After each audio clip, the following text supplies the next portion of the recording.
Here in Florida, we know about hurricanes.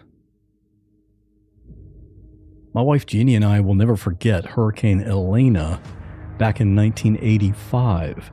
That storm came into the Gulf of Mexico and just hovered offshore. There were instructions to evacuate because of the danger of high winds and flooding. What made it interesting for us is that Jeannie was pregnant with our first child, and she was at full term. So while everyone else was either leaving town or getting to a safe place, we evacuated to the hospital. That was on Saturday, August the 31st, and that's when our baby was born. Everyone said if it was a girl, we should choose the name Elena after the hurricane. Instead, our son's name is David. A few months ago, in the hurricane season of 2024, we had Hurricane Milton to deal with. Since it was headed directly for where we live, we left town with our dogs and spent the week up in Jacksonville. We came back and discovered that, unlike some other people, we had no damage and no flooding. But not everyone fared that well. My guest today is Burr. She lives about an hour or so from me in a rural part of Florida called Dade City. She's been through lots of hurricanes.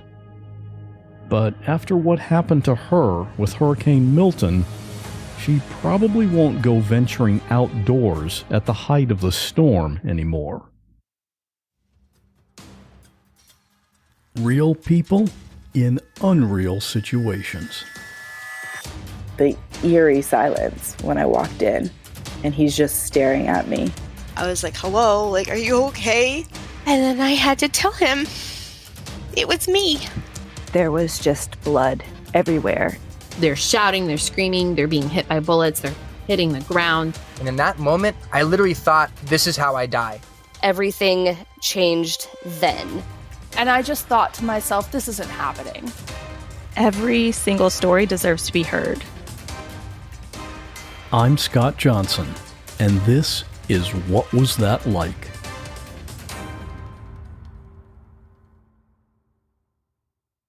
You live in Dade City, Florida.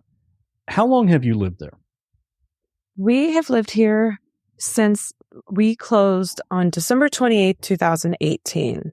So it has been 6 years officially this past December. And just to be clear, your first name is actually Amber, but everyone just calls you by your nickname, Burr. Is that right? Yes, and they have called me that for over 15 years now. So it's definitely been a long-standing nickname that I gained when I was a very little baby bartender. You live there with your wife, Stacy, and she, I understand, I haven't met her, but she's from Ukraine, right? Yes, she's from Ukraine. She does still have family there. Her mom is there. Her aunt is there. Her brother is there. Her grandma and her grandpa, which is her babushka and her dedushka. So they are all still there, which is, of course, a very touchy subject. Because yeah, she's got to be concerned, right? Yeah, I mean, probably a few years ago when everything got really bad, it was a daily thing, kind of holding your breath, hoping that you could get through to talk to them. There was times where her mom and her family only had running water for an hour at a time. Any time that her mom didn't answer the phone was scary because you don't know. And you met Stacy because of a horse farm that was in your family, right? How did that come about? My whole family is originally from Tampa. I grew up on my parents' horse farm. I was on a horse when I was still in my mom's belly. We had a ranch in Theodosassa off of Mooresbridge Road. I grew up there. I moved away, in my 20s for a little bit because what 20-year-old doesn't want to get... Actually, I moved out when I was 18. 2 weeks after my 18th birthday, I packed my stuff. I threw it in the back of a GMC Sonoma and I left. But I always was back. I always knew that I would end up on the farm because the farm is where my heart was. One day, I knew there was a new horse trainer at the farm that my mom had training the horses, working the horses, riding the horses. I knew she was doing lessons and all that, but we knew of each other, but we hadn't met. We were both in our own relationships. And I went there one day and I saw her riding a horse in the arena. And I looked at my mom and I said, "Who's that?" And she said, "That is, you don't have a chance." Not very encouraging. I was like, hold my beer. And the rest is history. Dade City is pretty rural. Yes.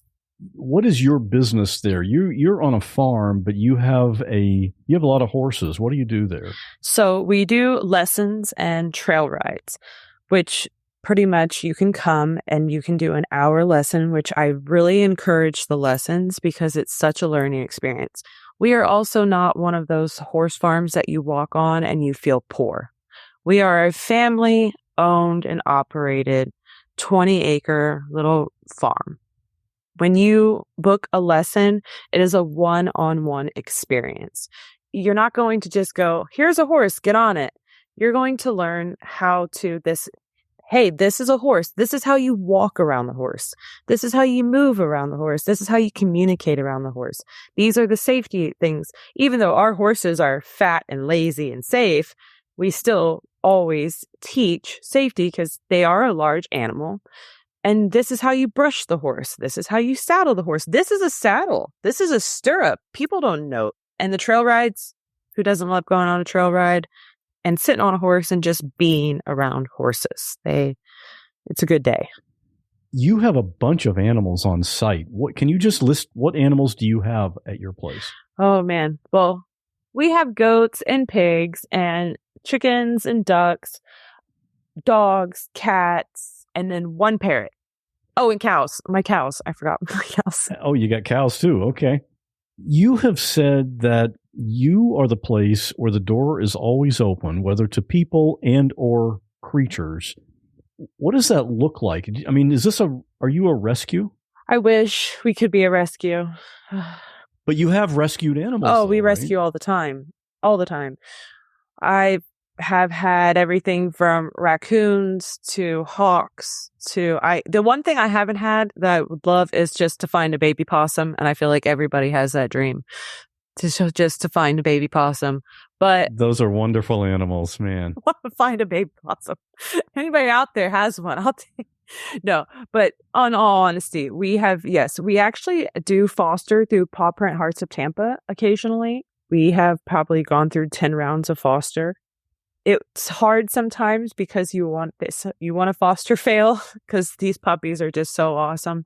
But it's really enjoyable to be able to give them the building blocks that they need to be able to stay in their forever home, because there's so many dogs out there and cats out there that just have they can't find their forever home. And we are that step. We are that link between, taking an animal that's been malnourished, that has been neglected, who's been traumatized and probably has PTSD, that we're that step that gives them the foundation and the building blocks to be able to have a successful life and a forever home. We don't make money off of doing it. I mean, we have fostered many kittens, cats. We have a foster cat now that we're taking care of only because their person is off to college and they can't have them currently. And we're holding the cat for them. We just made room in our house to have this cat because we want these animals to be with their people. So your life kind of revolves around caring for animals, but also the people that are local to you there. We're going to talk about that part too, but let's get into the event that this is all about is Hurricane Milton. And as everyone knows, it was headed right across the Gulf of Mexico, directly for our area. I'll say our because, I live about an hour from you, but it was headed straight for the Tampa Bay area. And I understand that your house is not in a flood zone, So people tend to come to your place to ride out the storm, right? You don't evacuate. Always. 100%. We are the house that everybody comes to and hunkers down. And I wouldn't have it any other way. And even after the experience that we've all gone through, we'll all do it again. Also because we're trauma bonded. So there's that. And everyone, it's not just people coming, but everyone brings their animals too, of course. Everybody. It's a house full of people and animals during the storm because we have enough cages. People donate dog crates to us. So that's one thing that's nice. And so we have enough area in our house. The house is large enough to house everybody during something like that. Milton was coming across, and it was going to be a nighttime landfall. Who was at your house that night? How many people? At the house was typically it's the same group that it's always. We have done many hurricanes together. The group that was there, that was here present at the time, which would be myself, my wife Stacy, my mom Kathy, my niece Sierra, my best friend Melissa, best friend Delaney, best friend Chase, and then we actually had an extra at the time, which was my mom's friend Rachel. Oh, and then Melissa, our best friend Melissa, had her daughter Violet with her. So it was a house full. And then animals. It was like a party night, right? Yes, that's typically what it turns into, but not this time. When did you start seeing the effects of the storm? We had trees falling as early as 6 p.m. When that started happening, were you thinking this storm might be a little different than previous ones that we've experienced? I did, but I also was holding out hope that those were just bad trees because they were out in the pasture. We were on the porch. So which was really crazy is because the wind was not, at 6 p.m., I'm sure everybody who went through Milton remembers that at 6 p.m., the winds weren't that bad yet. So I didn't quite take it as a complete sign that the storm was going to be as horrible as it was, because it was a group of 3 trees that had grown together. Now they were oak trees. They were very big. And those 3 trees that went at 6 p.m. is what took out our round pen. And your place is pretty well inland. Normally you think when a storm comes ashore, it's the beachfront properties and all that. They take the biggest hit, and then the storm slows down some as it travels over land. But it was still pretty serious by the time it got to you. Our area was devastated. Even now, the water's just sitting out here. Withlacoochee is still underwater. Ridge Manor is still underwater. Those people out here have lost everything. My neighbors, I just talked to my neighbor across the street, actually, the other day, and I was asking Michelle how's her house because they got water in the house. Insurance hasn't even given them anything yet. The house, they've had to rip up flooring, wall, everything. And I'm so sad because these are people that, I live around. I've lived around a long time, and just to know that they had to go through that. And as we record this, the storm was like 3 months ago. Yeah. Right? Yes. October night. How many trees did you lose overall? 18. We lost the most trees in our area. Our little 20-acre lot. It's unbelievable. All right, so let's talk about that night. It was 11:30 at night. Milton is coming through. Did you still have electricity? No, power was out. So you're using candles and flashlights? Yes. And glow sticks, because it's a party. Right, yeah. Just take us through what happened. You were in bed with your dogs. Just take us through minute by minute what happened. Everybody else was still awake. I was tired. I decided to lay down, and I had probably been asleep for like an hour, but kind of that light sleep because all we can hear is trees cracking around us. Like you're sitting in the house, and when the power's out, you know how the house kind of goes quiet because you don't hear the humming of the electricity anymore, and you can hear everything. And we're just hearing trees fall around us all over, some in the distance, some closer, et cetera, et cetera. So I'm in our bedroom, and our master bedroom is on the west side of the house. And I'm in the bed, and our master bedroom is also on the bottom floor, not the top. And our house is a 2-story house. Okay. And the hurricane is coming from the west. Yes, and it's coming from the west. I went in, I laid down, and everybody was kind of in the living room, in the kitchen. I had our dogs, Raven, our German Shepherd, and Belle, our Husky, in the bed with me because I just wanted the comfort. And all of a sudden, I hear the crash and I hear the tree hit the house. And it was like a big, loud boom and a scrape as it like fell down the west side of the house. So it hit the top portion of our side. I jumped up because I was in a panic. Of course, you know, when you get woken up in such a scare, your adrenaline is pumping and you're already on the edge. So I go and I run into the living room, into the kitchen and living room, and I hear, I'm almost positive it was my niece, Sierra. I hear her saying, "It hit the house. It hit the house." So I run into the living room and I kind of like look at everybody, but I'm so frantic. I'm not really, and I'm like, I need to go look. As a homeowner in my head, I'm like, I need to see the damage. Couldn't you look out the window first? I looked out the window and all I saw was leaves. Oh, leaves. Okay. Yes. So I went back into the bedroom and I looked out our window that was on the west side of the house and it was just leaves. All I saw was tree. So I know that the tree's there, but I'm worried, like, is it going to, like, is there a hole in the roof? Like, so many things going through my mind, and I'm still freaking out because I still was just awoke in such a panic. So my adrenaline is really pumping. So I grabbed my hoodie, my white hoodie.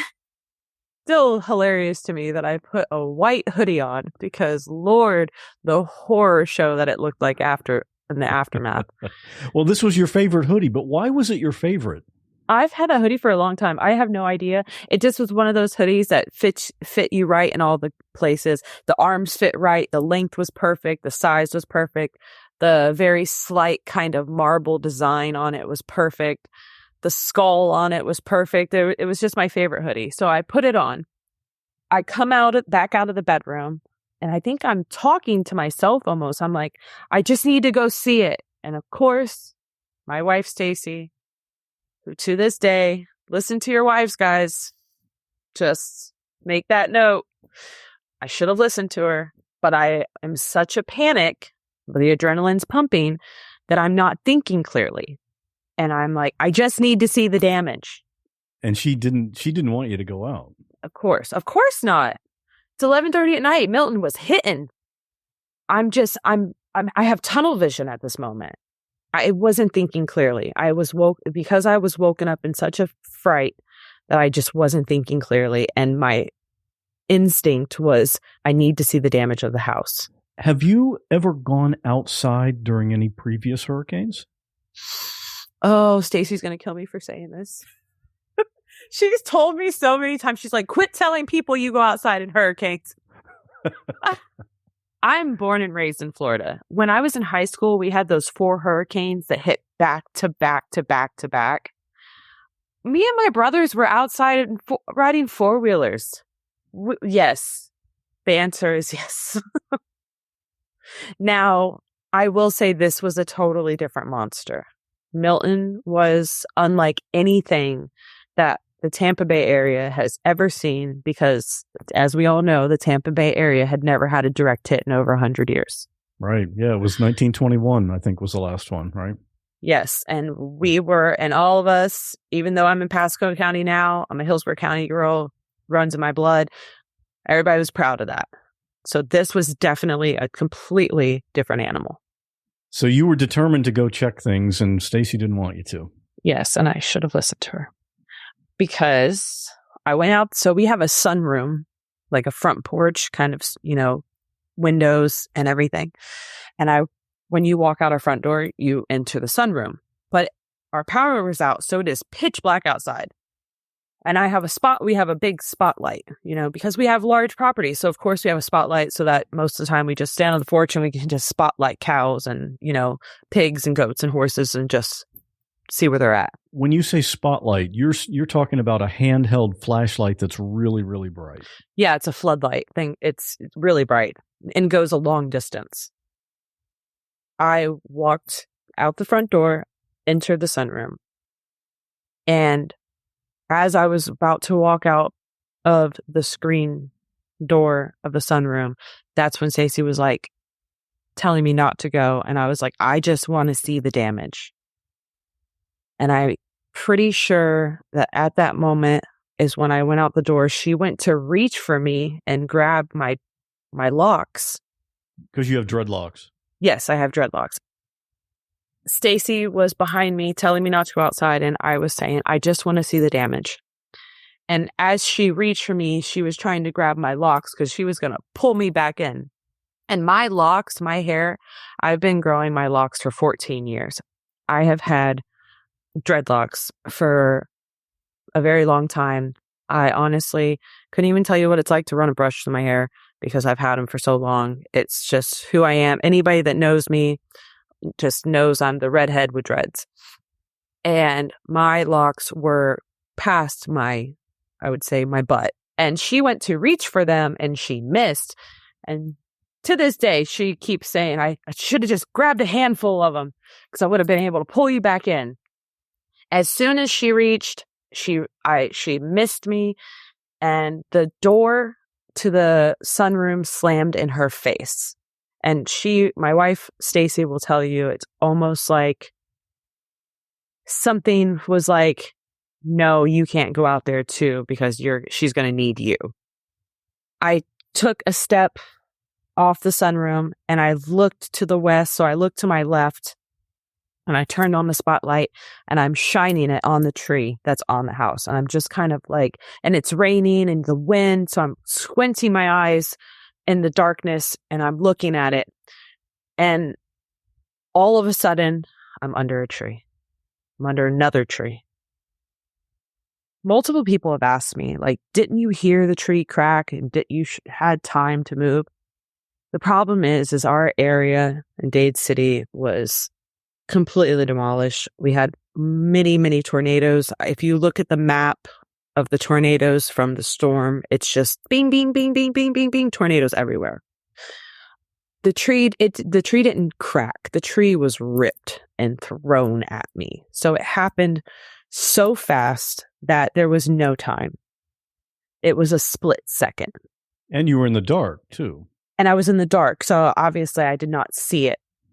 It was like a rip. I actually heard the tree get ripped, and I was already underneath of it as soon as I heard the rip, because it was the tornado threw the tree at me. Did I know there was a tornado? Of course not. Because again, no power, pitch black, and my adrenaline was pumping because I'm still freaked out that, I was awoke in such a fright. So that is why I went to look. And of course, I still feel like stupid, but, all things happen. What did you feel when it hit you? Where did it hit you? My adrenaline was pumping so hard from being awoke that I didn't feel it. I just all of a sudden knew that I was hit by a tree. I didn't feel the injury immediately. How I knew I was injured is, I'm going to have to close my eyes to picture it. I was standing there, and next thing I know, I'm under the tree, and I kind of like a white flash, like I knew it knocked me. But it didn't knock me out because I didn't go unconscious. It was like a big white flash in my eyes. And all of a sudden, I'm like, okay, you were hit by a tree. You're under a tree. You need to get out of here. You need to get out of here now before anything else happens. I feel like I could hear voices, but it was very muffled. So I started yelling for help. And I went to push myself out of the tree, and my left arm was gone. So I then realized, okay, I'm messed up. I'm messed up big time because the left arm was just jello. So as I went to push myself out, I started hearing voices clear, and I could hear my wife, Stacy, my best friend, Melissa, and then our handyman, Charles. Oh, Charles. Oh my gosh. So Charles is our handyman, and he lives on the property with us. We have a travel trailer on the property that he stays in. So he wasn't initially with us during the beginning of the storm, but as the storm started picking up around 8 o'clock, we were texting him and we were like, Charles, you should really come out of the trailer and into the house. So he did. So Charles was with us too. So I started hearing, I could hear Melissa, I could hear Stacy, I could hear Charles, and I could hear them ripping through the tree. I started reaching behind me and above me with my right arm because my left arm is completely jello. And as I'm reaching, I all of a sudden, with my right arm, I can feel another arm, and I can feel it's Charles' arm. And we lock forearms. Like I grab his forearm and he grabs my forearm, and I pull and he pulls, and they get me out of the tree. At this moment, Stacy goes and gets under my right arm because my left arm is just dangling, and she's kind of helping me hobble in the house. And here's where that white hoodie comes into play, because now I am covered in blood in my favorite white hoodie. I did not know the extent, but when Melissa opened the front door to the house, the first person standing there was my niece, Sierra, who is pregnant. And she sees me first. And when the door opens and she looks at me, she screamed bloody murder, like screamed like out of just fear, out of seeing me and the mangled mess that I was.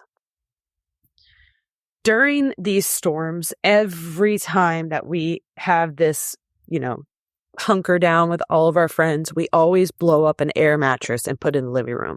Usually because we will all hang out in the living room, and with the air mattress, you'll have people laying on the air mattress, people laying on the couch, the dogs with us, everything like that. Thankfully, the air mattress is there because they brought me inside and they put me on the air mattress. I'm just laying there and I'm looking up at the ceiling and I'm like, okay, you're messed up. You did it good this time.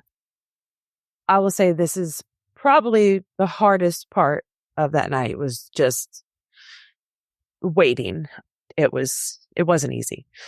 Well, somebody must have dialed 911. Yes. So Sierra, my niece, immediately, and either Sierra or Melissa, because I remember Melissa and Sierra, but I'm almost positive it was Sierra initially, because she was on the phone most of the time calling 911. First 911 call goes out, and of course, Pasco County is down. Anything over, I'm pretty sure it's 40 or 45 miles per hour, rigs don't go out. So they're down and they're like, there's no way for us to get to you, but when the winds die down, we'll get to you. So of course, my mom, Kathy, my wife, Stacy, everybody is kind of at this point freaking out because they're looking at me and I can't see what I look like, but they can see what I look like. And they are like thinking I'm going to die. I would guess that you could kind of tell how bad it was by seeing the looks on their faces as they saw you. When you see, sorry, seeing your mom and your wife cry, looking at you it's not easy. It definitely was a surreal. It almost felt like witnessing your own funeral. It's definitely an experience that I can't say I'm happy that I had, but it's definitely an experience a lot of people will not get to experience. I will say that. And living through it too is quite the accomplishment. It was hard. It was really hard to see everybody so distraught and so just, praying. Like whatever you pray to, it's it was hard. Does anyone in the group have any kind of first aid or medical experience? My mom is a retired nurse. Oh, okay. Well, that was kind of handy. Yes. So they got me inside. They put me on the air mattress. And I also have first responder training myself. So I immediately knew certain steps to take. Delaney was like, do you want me to take off your wedding ring? And I was like, get everything off that left arm right now. Watch, rings. I mean, as soon as I hit that air mattress, I was like, pull off my rings because it's going to start swelling and then they're going to have to cut my wedding ring off. It had already started swelling. It took her a second to get all the rings and watches off. And that was the very first thing that we did. I also felt hot as soon as I laid down. I was super hot. And, I had that hoodie on that was covered in blood. And I told my mom, I said, cut it. So they cut the right arm of the hoodie vertically up to expose the right arm. And then they cut the torso of the hoodie. So right down the middle. But we left the left arm of the hoodie on, obviously, to keep that left arm covered. And then my mom placed a tourniquet on the upper part of my left arm. So the tourniquet is what I would say also helped save my life because I probably would have bled out. And you were also bleeding from your head, right? Yes. I didn't really know the extent of the damage on my head, but Delaney, our best friend of over 10 years, she went to the head of the air mattress and applied pressure to my head. And between her and my wife, they both took turns throughout the night, keeping pressure on my head. And when I say pressure, it's just not like keeping the flap closed. You have to apply pressure. So it's a decent amount of pressure that you're holding. So that's why they kept switching off, because of the amount of time that I ended up laying there. And head wounds always bleed more heavily anyway. Yes. I could feel once they kind of put the pressure on my head, I was like, okay, so I have a head wound. I definitely can tell that the arm is not just broken, but it's an open break. I can tell it's a compound fracture. It's not good. And for people that don't know, a compound fracture means that the bone is exposed or coming through the skin. Yes. And I was laying there and, I hear my niece on the phone and she's calling 911 and she's telling them what's going on. And we still hear trees cracking outside. There's still trees falling. The wind's picking up and the trees are still falling. At this point in time, the whole situation changed from, our usual hangout to things just got really bad. As I'm laying there, I remember my mom, and I don't know how much time has passed. That's the other crazy thing, is that to me, it seemed like it had only been a few hours and then paramedics showed up. I didn't realize that I was there for 8 hours waiting for help to arrive because time was just nothing to me. I was in a state of shock. And because I was laying there so long, I did start to feel the pain. And I knew that this arm was bad. And my mom was, there and I I think I remember at one point I looked at my mom and I said, Mom, I'm scared because I kept getting cold. It's one of those things where people tell you that when people pass, that everybody always worries. I really hope that they heard me say goodbye. And I now know for a fact that that is true. Because when I was laying there, I couldn't really feel for a while. My eyes kept closing and I kept getting cold, but I could hear everything. I could hear everybody talking. I could hear people my mom and my wife kept going to the other room to talk because they didn't want to scare me. Stacy pulled my mom into the other room and was like, is she going to be okay? And my mom was like, doesn't look good. I don't know. There was a moment. So 2024 was not a good, it wasn't an easy year for us. On July 21st, 2024, which is also my wife's birthday. July 21st is my wife's birthday, Stacy's birthday. My dad passed away on her birthday. I remember we barely made it to the hospital to be able to say goodbye. And that's part of the reason why I'm so hung up on the fact that I now know that he could hear me. Because I remember just repeatedly telling him, I love you, Daddy. It's okay. You can let go. So, July, my dad died. And then 3 months later, not even 2 months later almost, I almost died. And I remember my mom was sitting on the corner of the air mattress. And I remember at one point I looked up and I felt like I could see my dad sitting there.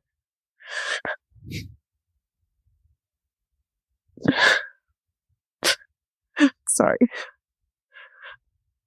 And I felt like I could see him sitting there telling me, this is not your time. And I almost felt like he was rubbing my leg. And it's so surreal to me because, part of me knows that this wasn't this, some people have asked so many questions all the time, people at work and, close friends and family. This wasn't some act of karma. This wasn't some act of anything. This was just a really wild experience that I do believe everything happens for a reason. And I do believe that my dad saved me from actually having worse injuries than I did. And I'm not saying my injuries weren't severe because they were, but according to my doctors, I shouldn't be alive. So as I was laying there and I saw my dad and I looked at my mom and I said, Mom, I'm scared. And she said, I'm scared too, baby. It just felt like no time had passed. And I could hear my niece and Melissa keep calling 911. And I'm pretty sure that 911 and the dispatchers in Pasco County thought they were going to come get a body.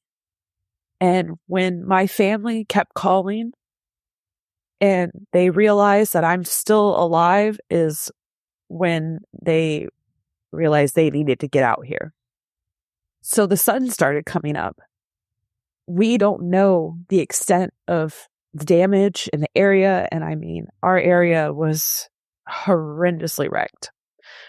Tico is our provider for our power out here. And of course, there's power lines down everywhere. I'm sure they had to coordinate with Tico to make sure that the power grid out here was completely shut down. On the road that we live on, which is River Road, it leads directly to Green Swamp West with Withlacoochee Park. That's another reason why we bought the property out here, because River Road dead ends into Green Swamp and Withlacoochee. And our property sits maybe 0.6 miles from the park. So we are 3 miles in the back in, rural area. So of course, for an ambulance to get here, they had to have power tools, tractors, search and rescue. My neighbors were out there because my family, I have a messenger group on Facebook that I started with all of my neighbors. And I think I started it with just a handful of neighbors, and it has now grown to 30 people in that messenger group. So all the neighbors knew what was going on. And by the time the sun was coming up, I could hear Stacy and Delaney and Chase and Sierra and Melissa, my mom, all talking and saying, so-and-so is outside. Dusty's outside. Dusty's outside trying. This person is outside trying. They are all out there trying to make way for the ambulance to get through. And it was because trees were down, like blocking the driveway? Trees were down.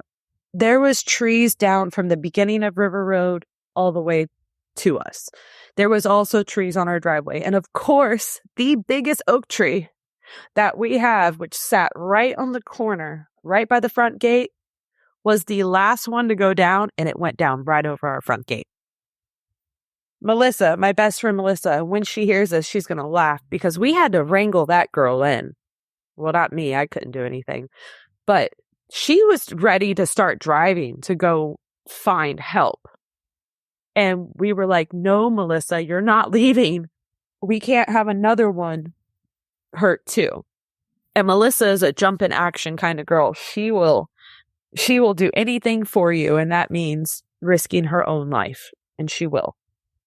She actually went outside and was on the phone telling them like the kind of extent of what it looked like on our driveway. And our driveway is really long. Our driveway, once you take a right onto the property, our house is not right there by the road. Our house sits probably like 100 yards from the road. So it's a really long driveway. And when I say front gate, I don't mean the gate by the road. We don't call that our front gate.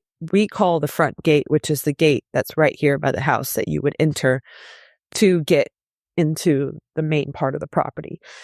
That is our front gate, and that is where the biggest oak tree went direct, just right across it, west to east, just went straight across it. And I started hearing chainsaws, and we could hear chainsaws coming down the road, and you can see the lights, but you can see the ambulance lights. It's like them flashing, but it's slow moving because they're having to cut through so many trees to get to us. And finally they get to you. Yes. So 8 hours. I did not realize that I had been there from 11:30 p.m. till 7:30 a.m. Stacy actually asked me, I remember she's like, how long do you think you were laying there? And I'm like, I've had to think about it really hard. And I was like, I don't know, like 4 hours. And she's like, babe, you were there for 8 hours. Like I held on for that long.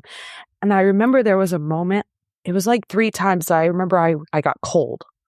And I was like, is this it? And I remember closing my eyes and I thought to myself, I understand now why they say death is peaceful, because it would have been so easy to let go, to just let the pain go, because it did start hurting. My arm and my head did start hurting. Towards the end, I was like, I get it now. I totally get it. I understand why they say death is peaceful, because it was so relieving to just kind of feel like letting go. And then I remember when I saw my dad for a split second, it wasn't even like I saw his figure. It was like a shadow of a figure. And my dad he was a tough guy. My dad, he raised a fighter. And I just remember almost like his words, like, all right, we're not going out like this. You're not going out like this. Man up. And I think I remember I kind of gave myself a little slap metaphorically and was like, you're not going out like this. You got this. And I toughened up, and I'm not letting a tree take me out. So they got to me, and I remember a couple of people crying in relief because I was still breathing. I can see flashlights coming in, and I know it's the paramedics. And I kept telling everybody, which is kind of funny. I was like, everybody remember to tell them that I'm 285 pounds, I'm 5'9", I'm allergic to penicillin and the Z-Pack. And I kept repeating it to myself because, these are things I've learned in my first responder training. I'm 285 pounds, I'm 5'9", I'm allergic to penicillin and Z-Pack. So as soon as the paramedics came in, they started they were looking around with their flashlights, and they're like, looking at my mom, they're looking at Stacy and Melissa and Sierra and Chase and Delaney. And then they turn the flashlights and they see me on the air mattress. I immediately look at them, and it's almost like this look of shock, because they said, I think my mom said she's alert and oriented. And one of them was like, she's alert and oriented? What? They were in disbelief. And I opened my mouth and I said, my name's Amber Rocha. I'm 285 pounds. I'm 5'9", and I'm allergic to penicillin and the Z-Pack. And they're like looking at me like they saw a ghost because they knew what was going on. They knew that there was a person that had been hit by a tree. But like I said earlier, they probably thought they were coming to get a body or somebody but here I am, completely alert and oriented. And I'm like, all right, let's go. Yeah, when the first 911 call had come in 8 hours earlier, who knows what has changed in that time. Yeah. Yeah. The one thing that I also told them is when they got to me, I said, before you touch me, you need to start a line and you better give me something because this is about to be bad. And I knew the pain that I was about to feel because I knew they were about to move me. They started pumping me with ketamine and I'm pretty sure morphine. So they started pumping with it. Even with the drugs that they were giving me, when they moved me, you can ask anybody that was in that house and they said they've never heard a scream like they heard that came out of me. When they moved me, it was almost like a flash of light came into it was unbearable, even with the drugs that they were pumping into me. But you stayed conscious the whole time. Usually when you have a really bad pain like that, it just knocks you out. But nope. No, you weren't that fortunate, huh? Nope. So they got me, they came in and they put the board under me and it kind of clicks. So they'll shove one half of it under your left side and one half under your right side. And it will click in the middle. And then they strap you in. So they lifted me and they got me on the gurney. And I mean, I'm screaming at this point in time. Like it's unbelievably unbearable pain.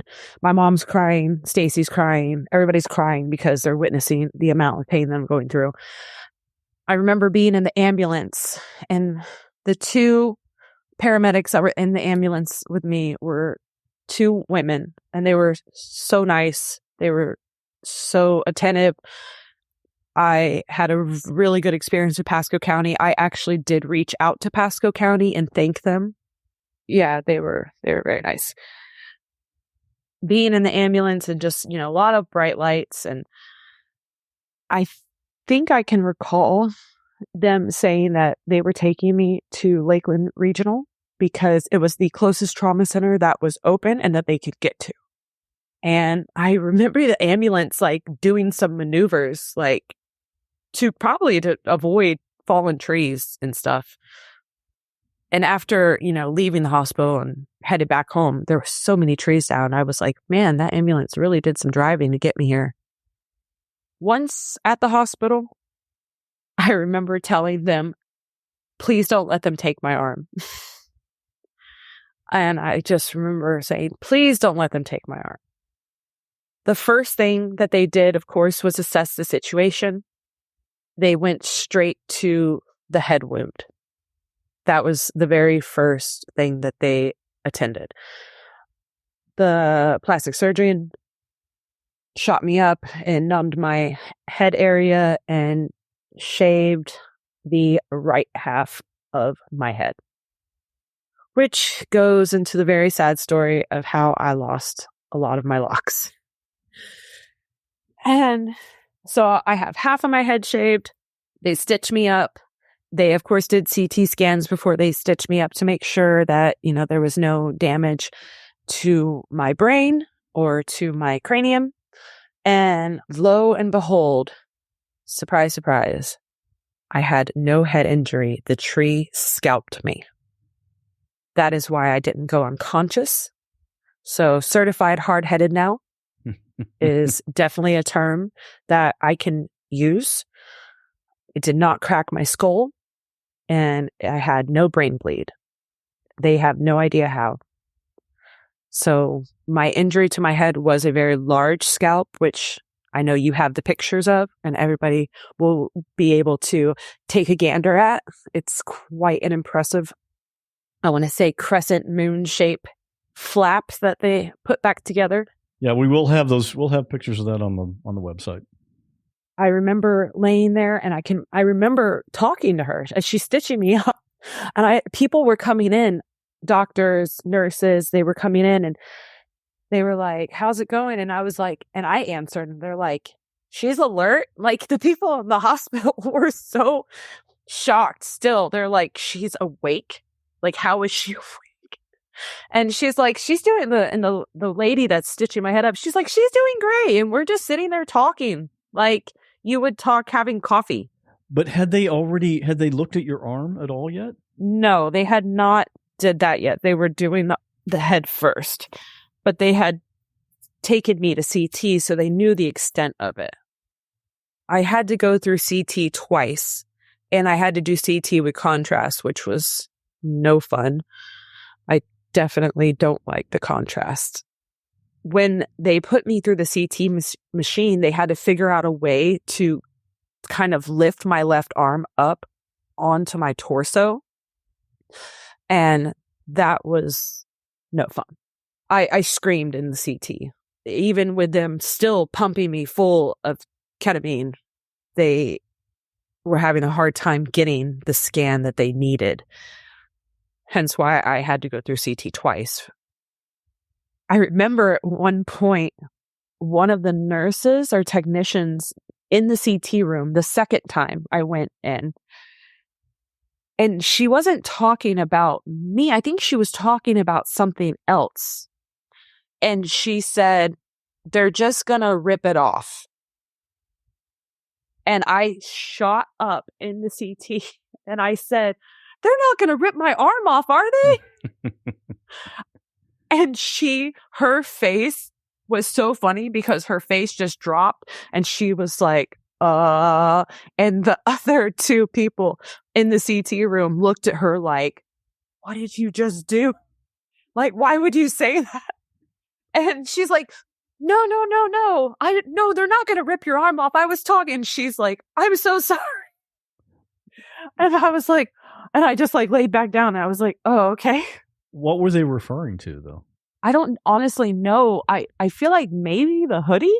Right, because you still had the left sleeve on. Yeah, I still had the left sleeve on. So maybe they were talking about the hoodie, but she wasn't referring to the arm. And I, of course, was like, "They're not going to rip my arm off, are they?" Like, That phrase just doesn't sound like medical terminology, right? I mean, they would use the word amputate probably or something. yeah, but in my state, I was totally. So it was pretty badly broken.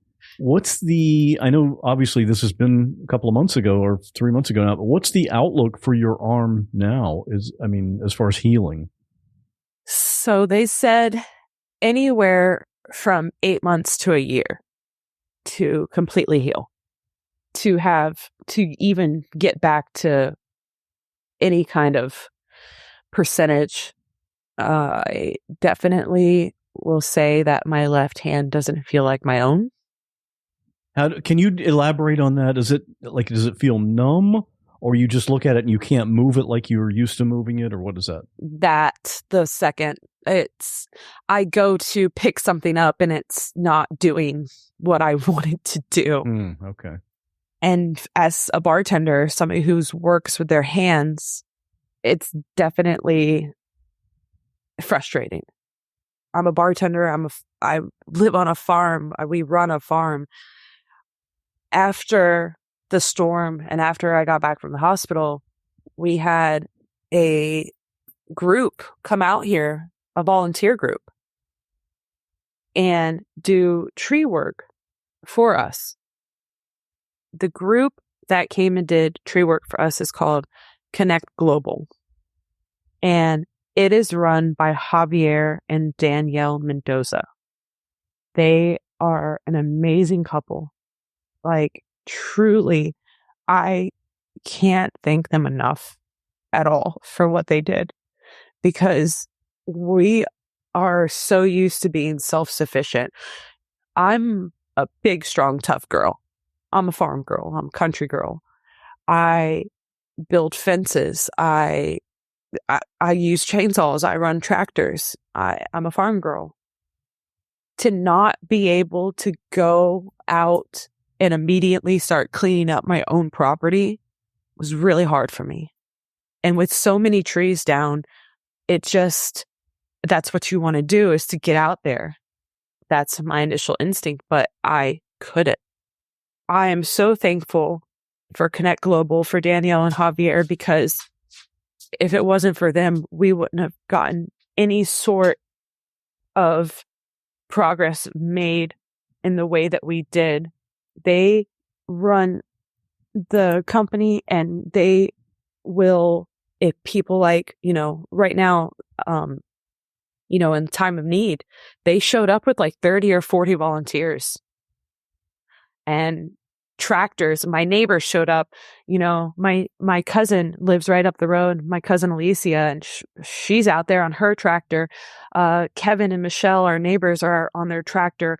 My really good friend Larry, who's always done tree work for us, is out there with a chainsaw. All my friends from all over have showed up. We had a massive day of cleanup, and I had just gotten out of the hospital. It was all I could do was sit and watch and cry because I was so thankful for everybody's help, because we had so much damage. And like our goats and pigs, we didn't leave our goats and pigs outside. When I say that we hunker down with animals, we have so many dog crates. So the goats and pigs, we put them in dog crates on the back porch. We don't leave them outside. And if we would have, they would have passed, because there was a tree that fell, because the goats and pig pen is right in front of our house. It's like right near the front, and a tree landed vertically on the goat and pig pens. We never leave them out during a storm. Even during minor storms, we crate them up, and the goats and pigs are with us, and dogs and cats. So the house is full of animals when we have a storm. Animals are family too. Oh, for sure. Especially, I love our pig. I would cry if anything ever happened to Vanya. We had everything with us, and every gate got hit by a tree. I don't know if the trees planned it, but it's like every gate that we had to enter every pasture had a tree on it. We lost so many gates. We lost so much fencing. We lost so many panels for our round pen. And it's so expensive that those gates, if you go to Roll King or Tractor Supply, for one gate or one panel, you're spending $200. A roll of horse fence is like $300 for 250 feet. It's crazy. Well, let's talk about that. As far as the financial aspect of the damage, do you have health insurance to cover any of this? I don't. I've been a bartender. It's funny because I went through fire, and I went through fire academy and first responder. I did it for a little bit, and I didn't like it, actually. I didn't like being at the station. I didn't really, it wasn't a job for me per se, but I have loved bartending. And, there's some people that are like, why do you bartend? It's because I really love it, and I'm really good at it. I love creating. I'm not just a bartender. I'm a mixologist. I enjoy creating new recipes. I love seeing people's faces when they are saying this is the best thing they've ever tasted in their life. Like, I truly, deeply love bartending so much. I have grown with it. I've worked my way up to be the creator that I am, but it does not come with health insurance, and the animals come before that. It's hard. It's really hard to choose, you or them, and we've constantly chosen them. They have to eat. They eat before we eat. And hay, a roll of hay is not cheap.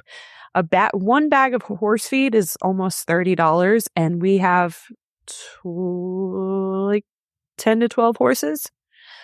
One bag of horse feed has 14 scoops of it.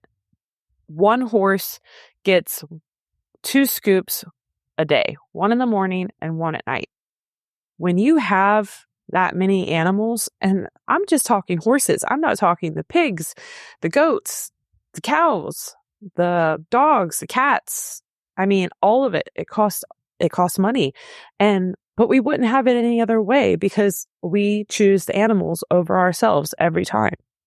I know it's obviously it's a financial hardship, and you have set up, or someone set up, a GoFundMe on your behalf to help out with medical bills and home repair. And I mean, it's just got to be a little bit overwhelming to see all that.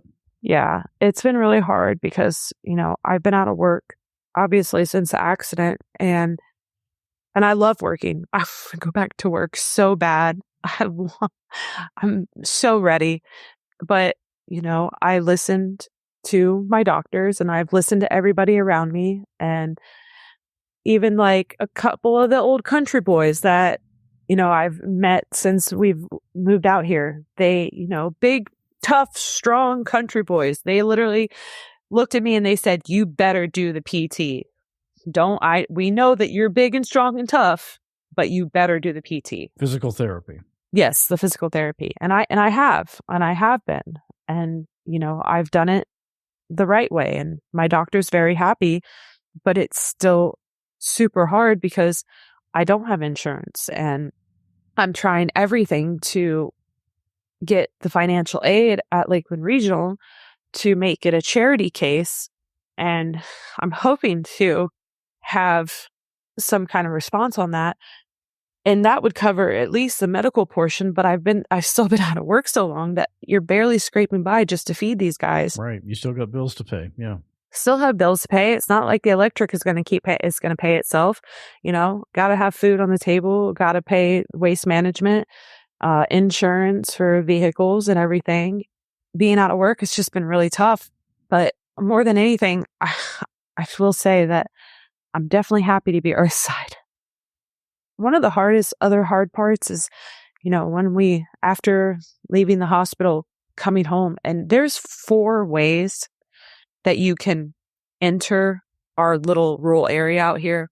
There is obviously the main road, River Road, and then there's 3 dirt roads, and you have Auden, Duck Lake, and Sumner Lake. 3 out of the 4 ways to get to our area was either flooded or completely inaccessible because of trees. So the only way to get to the house was on Duck Lake, which was a dirt road. And I remember coming from the hospital, and my mom and Stacy, my wife Stacy, and our best friend Delaney telling me to just prepare myself, to see, everything. And I remember when we started pulling onto the property, it had been, a week since the accident. I had surgery, I was released from the hospital. And I remember as soon as we pulled onto the property, I just lost it to see, because they had been telling me, they had told me in the hospital, all the animals were okay. Of course, we have one horse. We have Billy. He is our old lesson horse. He's in his 30s. And I remember waking up from surgery, and I looked at Stacy and I was like, Billy? Billy ? Because we were so worried that he wouldn't make it, because he's an older horse. He's retired. He's our pasture ornament this time, but he's been with us and he's not going anywhere. Because once we have an animal, if it's our animal and we're keeping it and we're not just fostering it, that animal stays with us and will die with us. And he made it. And I remember when we pulled onto the property looking at the damage, I was so surprised. I was like, how did Billy make it? I didn't even realize how bad it was. And I just started crying because of seeing damage firsthand, looking at something that was just once so beautiful and so many trees gone. Because when we bought this property, what we fell in love with was the front pasture was just an oak grove of big, beautiful oak trees. And oh my gosh, just something you see out of a Southern movie. It was just so beautiful, and just to see it completely gone, it was heartbreaking.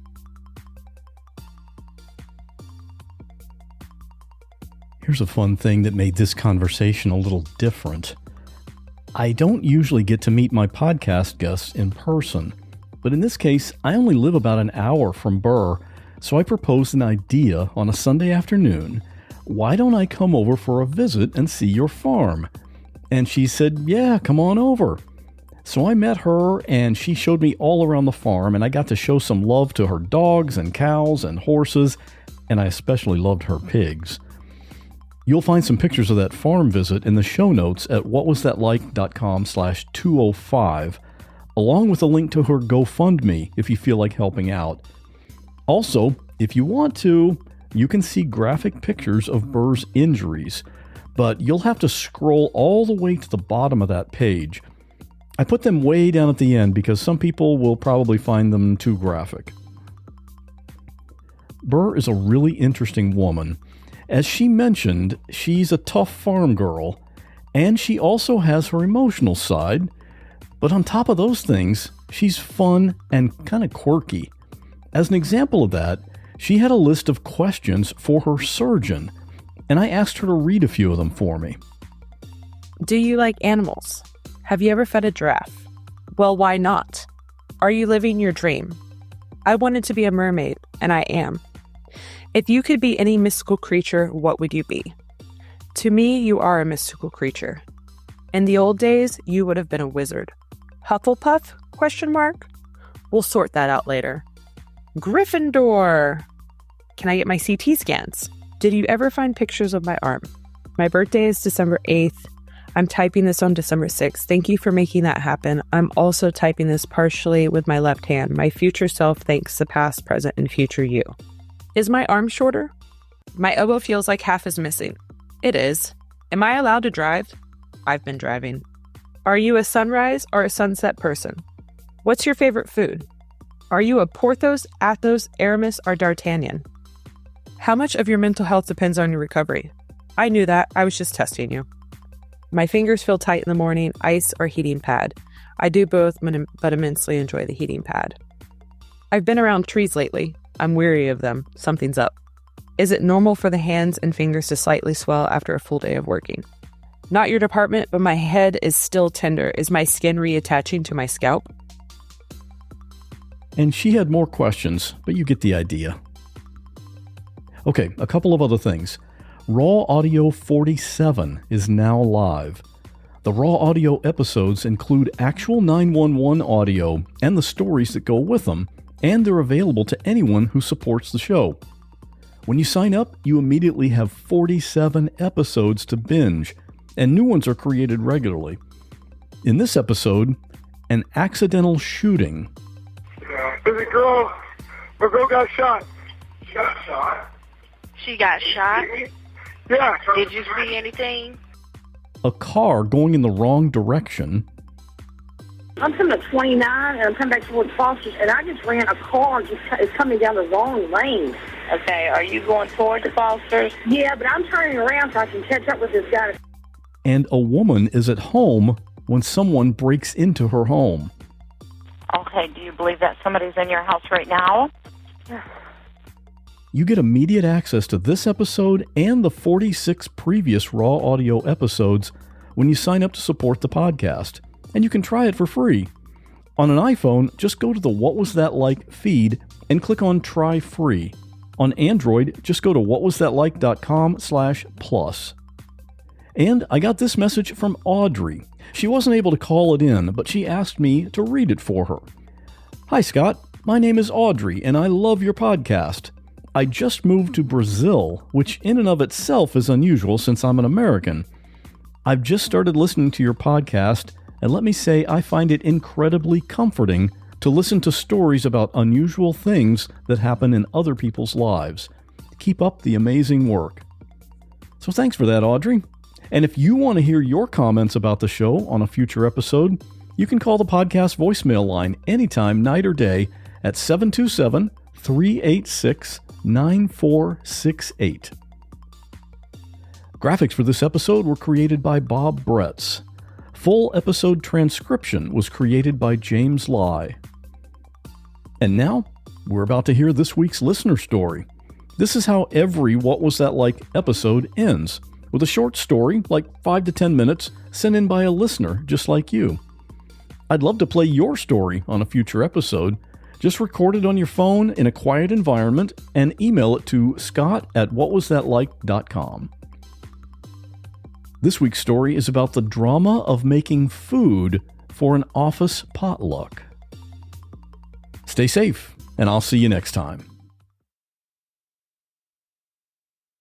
Hi, Scott. This story is for anyone that shares an understanding of the pressure of a potluck when casseroles and dips are on the line.